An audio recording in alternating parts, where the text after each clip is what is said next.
O ronco é um problema cotidiano para muitas pessoas. Por mais que seja um problema para a pessoa que ronca, a pessoa que compartilha a mesma cama provavelmente sofre ainda mais. Essa condição afeta seriamente a qualidade do sono e a saúde geral.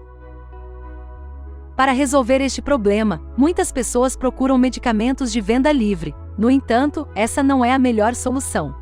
Apresentamos-lhe um simples remédio caseiro para parar de roncar para sempre.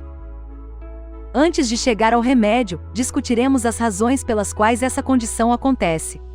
O ronco é resultado do acúmulo de muco. O muco se acumula nas vias aéreas e impede a respiração normal.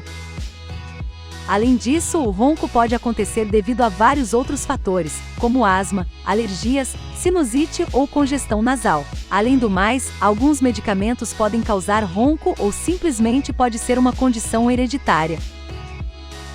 Outra razão possível que é atribuída ao ronco é a obesidade. Portanto, recomenda-se evitar os seguintes alimentos antes de dormir: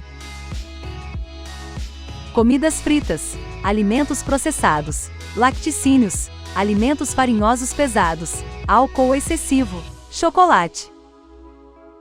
O remédio que irá reduzir e prevenir o ronco é um suco. O método de sumo é frequentemente usado e muito benéfico. Os ingredientes usados para este método são crus, naturais e inalterados. É um impulsionador imunológico natural e um provedor de nutrientes. Além disso, o tratamento é simples e fácil. Ele eliminará o muco que obstrui as vias aéreas e promove uma boa noite de sono. Veja como fazer o remédio caseiro para parar de roncar. Para preparar a receita caseira, você vai precisar dos seguintes ingredientes. Ingredientes: 2 maçãs, 2 cenouras, sumo de 1 limão, 2 centímetros de gengibre. Nota: use sempre ingredientes orgânicos.